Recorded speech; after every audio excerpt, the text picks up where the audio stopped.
Hi, Joni here. In today's video we will talk about the Kursk operation and why it has been such a failure for Russia. This is a really interesting operation because it started as overhyped and ended up being underrated at the end. 6 months ago, Ukraine surprised everybody by launching an offensive into Russia. Ukraine really caught Russia off guard and advanced quite fast at the beginning, taking territory much faster than what we had been used to.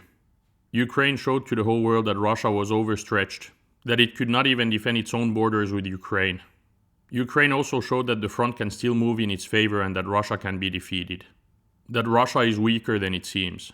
Ukraine truly humiliated Russia and boosted its own troops' morale with this operation. It's very important to remember that this operation happened at a moment when the whole world doubted Ukraine. This was about a year after its failed counteroffensive of the summer of 2023. This operation was also very important for its commander-in-chief, Syrsky. He was being heavily criticized before this operation started. Kursk showed that Ukraine still has good OPSEC and can plan successful operations. We are now 6 months into the operation and Russia still has not managed to push Ukraine out of its territory. That's quite pathetic, especially considering that Russia has been trying to do it for months. The land itself is not very important because Ukraine has no territorial ambitions in Russia. The symbolism of this operation and the message it sent to the whole world is much more important. Nonetheless, any territory that Ukraine can keep can serve as leverage. Despite many tactical successes and the challenges faced by Ukraine, Russia failed to reach its objectives in 2024. These tactical successes also came at an unsustainable cost. Russia remained stuck in Chasiv Yar, a place they were supposed to capture months ago. While they are making some steady but slow progress in the east and south, the financial, human and material cost is just way too high for Russia. Meanwhile, Ukraine is struggling but holding strong. Most analysts agree that the symbolic side of the Kursk operation was a success, but many don't know if the military side of the operation was worth it. Some claim that the operation failed to divert enough troops from the east, but that point doesn't fully hold up. Russia is using a lot of resources to try to kick Ukraine out of its territory. Those troops and that material could have helped Russia in the east as well.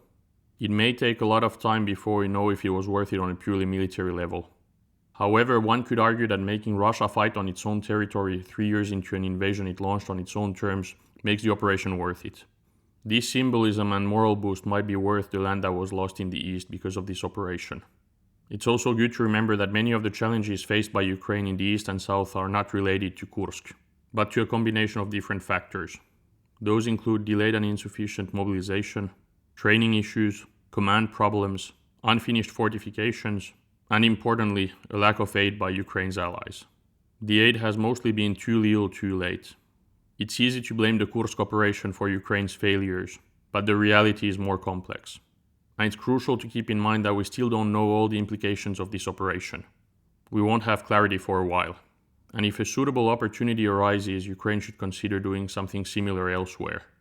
Negotiations are about to start and they are unlikely to succeed. Ukraine should take any leverage it can get. And as Fabian Hoffman said, the Kursk operation combined with the strikes on Russia's energy infrastructure are the most effective ways to bring us closer to the end of the war. The Kursk operation may have been overrated at the start, but it's likely underrated now. What do you think about the Kursk operation? Please share your thoughts in the comments. That was it for today's video. I hope that you liked it. If you did, please like and subscribe, and see you in the next video.